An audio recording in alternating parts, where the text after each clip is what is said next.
તમારા માધ્યમથી અમારે પીએમને એ સંભળાવવું છે કે આપણી ગુજરાતમાં બેઠેલી સરકાર એક વખત કિસાન સંઘની સાથે સમાધાન કરે, 14 પ્રશ્નોનું કમિટમેન્ટ કરે, આરોગ્ય મંત્રી સાથે બેસી અને નક્કી કરે તો 2.5 મહિનામાં એક પરિપત્ર મુખ્યમંત્રીએ આડી લીટી ઊભી લીટીનું બહુ મોટું કામ કર્યું. કર્યા પછી 2.5 મહિના સુધી જો કોઈ પરિપત્રો બીજા ન થાય તો પીએમ એમને કે અમારી વાતને રજૂઆત કરે, સરકારને કે ભાઈ આ કિસાન સંઘના પ્રશ્નો ઉકેલી નાખો. રજૂઆત અમારે પીએમના કાને વાત જાય કે 2.5 મહિના થાય, કૃષિ મંત્રી સમિતિના પ્રમુખ હોય અને જેને પતાયા પ્રશ્નો 14 કમિટમેન્ટ કર્યા છે એ પ્રશ્નની જવાબદારી છે. તો ગુજરાતની સરકારે 2.5 મહિનામાં એક પરિપત્ર કર્યો, 13 પ્રશ્નોના પરિપત્રો નથી થયા. એ વાત અમારે પહોંચાડો. એના પછી અઠવાડિયામાં પછી અમને બોલાવવામાં આવ્યા.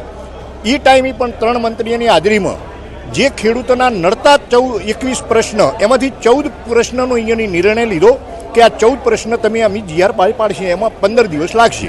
સંદેશો મોદી સાહેબ પાસે સંદેશો પહોંચતો કરવો છે કે ગુજરાતમાં બેસેલા મંત્રીઓ 2.5 મહિના સુધી જો એકે પ્રશ્ન ના નિરાકરણ લાવતા હોય તો એના માટેનો મોદી સાહેબને અમારે સંદેશો પહોંચતો કરવો છે.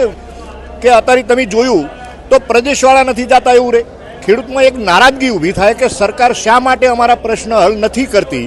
તો ખેડૂતને જાગવું જોઈએ.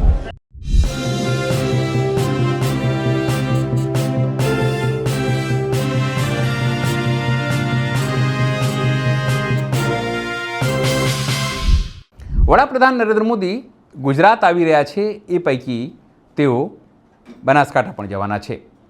પણ હવે ફરીથી કિસાન સંઘે ભાજપ સામે અથવા તો વડાપ્રધાન નરેન્દ્ર મોદી સામે ઝંડો બુલંદ કરવાની વાત કહી છે. આમ તો થોડા દિવસ પહેલાં જ એટલે કે જાન્યુઆરીમાં તેઓ કેટલાક મુદ્દાઓને લઈને આંદોલન કરવાના હતા, પણ તેમને અચાનક રાષ્ટ્રવાદ યાદ આવી ગયું, વડાપ્રધાનની ઇજ્જત યાદ આવી ગઈ, દેશની ઇજ્જત યાદ આવી ગઈ. હવે સરકારે જે તે સમય દરમિયાન એમણે લોલીપોપ આપેલું, કોઈ માંગણી સ્વીકારી નહીં, અને એટલે હવે ફરીથી કિસાન સંઘ પોતાની ઇજ્જત બચાવવા માટે આંદોલનની ચીમકી આપી રહ્યું છે અને વડાપ્રધાનને મળવાની વાત કરી રહ્યું છે. નમસ્કાર, હું છું ચિંતામણી પુત્ર અનિલ પટેલ. સ્વાગત છે આપનો અમારા વિશેષ કાર્યક્રમમાં. કિસાન સંઘની બેઠક મળી.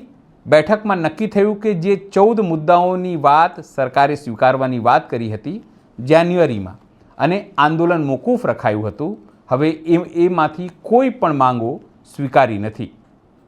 હવે ફરીથી કિસાન સંઘ કહી રહ્યું છે કે અમને છેતરવામાં આવ્યા છે. જાણી જોઈને તેઓ છેતરાયા હતા એ વાત બધાને ખબર હતી. બીજા ખેડૂત સંગઠનોએ કહ્યું હતું કે કિસાન સંઘ ખેડૂતોના છાતીમાં કે પીઠમાં ખંજર ભોગશે, અને પછી ઘટના આવું જ થયું. અને હવે ફરીથી કિસાન સંઘે પીએમને મળવા, પીએમને રજૂઆત કરવાની વાત કહી છે. આવો સાંભળીએ કિસાન સંઘના આગેવાનો શું કહી રહ્યા છે. આજે બનાસકાંઠા અને થરાદ 2 જિલ્લાના તમામ તાલુકાના પ્રમુખ મંત્રીઓ, જિલ્લાના જવાબદાર અધિકારીઓ બધા જ આજે મળ્યા. અને અમારી વાત કોઈ નરેન્દ્રભાઈના વિરુદ્ધની નથી, અમારી વાત કોઈ મુખ્યમંત્રીના વિરુદ્ધમાં નથી, અમારી વાત કૃષિ મંત્રી ફેલ જેલો છે, જેને 4 મંત્રીઓની બનાવી છે એને સમિતિ. તો નરેન્દ્રભાઈ 12 તારીખે આવવાના હતા, તો અમે નરેન્દ્રભાઈને 12ના મહેમાનો આવવાના હતા, તો એ વખતે અમે સ્થગિત કર્યું હતું અમારું આંદોલન, અમે નહોતું કર્યું. પણ તમારા માધ્યમથી અમારે પીએમને એ સંભળાવવું છે કે આપણી ગુજરાતમાં બેઠેલી સરકાર એક વખત કિસાન સંઘની સાથે સમાધાન કરે, 14 પ્રશ્નોનું કમિટમેન્ટ કરે, આરોગ્ય મંત્રી સાથે બેસી અને નક્કી કરે તો 2.5 મહિનામાં એક પરિપત્ર મુખ્યમંત્રીએ આડી લીટી ઊભી લીટીનું બહુ મોટું કામ કર્યું છે. ગુજરાતના ખેડૂતોને કરોડો રૂપિયાનો ફાયદો કર્યો ભૂપેન્દ્રભાઈ. છેલ્લે એક પ્રશ્ન એને ઉકેલ્યો, પણ જે હજુ 13 પ્રશ્નો છે તો તમારા માધ્યમથી અમારે પીએમને, અમારે કિસાન સંઘે એક સંદેશ આપવો છે કે અમારી વાત સાંભળો. ગવર્મેન્ટ કમિટ કર્યા પછી 2.5 મહિના સુધી જો કોઈ પરિપત્રો બીજા ન થાય તો પીએમ એમને અમારી વાતને રજૂઆત કરે, સરકારને કે ભાઈ આ કિસાન સંઘના પ્રશ્નો ઉકેલી નાખો. સાહેબ, ક્યાંક ફાયદો કરો છો, નુકસાન કેવી થઈ રહ્યું છે? તમારું આંદોલન છે, મુખ્યમંત્રીએ ફાયદો કરાવ્યો છે, કેટલીક વાતો માની છે, કઈ એવી વાતો નથી માની જે તમને નામંજૂર છે? ના, માનવામાં કોઈ વાતની ના નથી એમની. એમને કીધું કે ભાઈ બધા પ્રશ્નો મેં કૃષિ મંત્રી જોડેથી 14 પ્રશ્નો મુખ્યમંત્રીએ લઈ લીધા છે. એમાંથી એકની જાહેરાત એમને શુક્રવારે કરી, શનિવારે, અને બાકીના 13 પ્રશ્ન કે નરેન્દ્રભાઈ આવે 31મી જાય પછી હું અઠવાડિયે આ જીઆર તમને પૂરા કરી દઈશ પ્રશ્ન. મુખ્યમંત્રીએ આપ્યું વચન. તો પછી રજૂઆત છે ને છે, બેઠક છે ને છે? રજૂઆત અમારે પીએમના કાને વાત જાય કે 2.5 મહિના થાય ને કૃષિ મંત્રી સમિતિના પ્રમુખ હોય અને જેને પતાયા પ્રશ્નો 14 કમિટમેન્ટ કર્યા છે એ પ્રશ્નની જવાબદારી છે. તો ગુજરાતની સરકારે 2.5 મહિનામાં એક પરિપત્ર કર્યો, 13 પ્રશ્નોના પરિપત્રો નથી થયા. એ વાત અમારે પહોંચાડવાની. શું આપ પીએમ સ્થળે જવા માંગો છો, પીએમની રૂબરૂ રજૂઆત કરવા માંગો છો? અમે તમારા માધ્યમથી કહીએ છીએ, ભાજપના જિલ્લાના પ્રમુખ, તમારા માધ્યમથી કે જિલ્લાના પ્રમુખ, જિલ્લાના ધારાસભ્યો, જિલ્લાના ભાજપનું મંડળ, એને કહેવા માગીએ કે તમે 2 લોકો 5 લોકો કિસાન સંઘના લોકોને આવેદનપત્ર આપવાની વ્યવસ્થા કરી દો. તો આ પ્રશ્ન નથી. આપનું નામ અને હોદ્દો? જગમાલભાઈ આર્ય, ભારતીય કિસાન સંઘ ગુજરાત પ્રદેશ. જે 12 તારીખે અમારે દરેક આખા ગુજરાતના ખેડૂતોનું જે સરકાર સામે જે માગણીઓ હતી ખેડૂતોના પ્રશ્ન માટે, એના માટેની જે બેઠકને અહીંયા અમે સંમેલન રાખેલું હતું, એ ટાઈમે મોદી સાહેબ વધારવાના હતા. મોદી સાહેબના કારણે અમે બંધ રાખ્યું, તમારા પ્રશ્ન અમે હલ કરશું. અને સાંજે મોડા બોલાવીને અને 4 મંત્રીઓની સાથે હું પણ હતો. તો એ ટાઈમે એને કીધું કે આ મોદી સાહેબ જઈને એટલે તમારા અઠવાડિયાની અંદર 21 મુદ્દાનો જીઆર બહાર પાડશે. તો એના પછી અઠવાડિયામાં પછી અમને બોલાવવામાં આવ્યા. એ ટાઈમે પણ 3 મંત્રીઓની હાજરીમાં જે ખેડૂતોના નડતા 21 પ્રશ્ન, એમાંથી 14 પ્રશ્નનો અહીંયાની નિર્ણય લીધો કે આ 14 પ્રશ્ન તમે અમે જીઆર બહાર પાડશે, એમાં 15 દિવસ લાગશે. તો અત્યાર સુધી એકે પ્રશ્ન સરકારે હલ નથી કર્યો. એ સરકારની નીતિ ખેડૂતના જે પ્રશ્ન છે એ હલ કરવા માટેની નથી.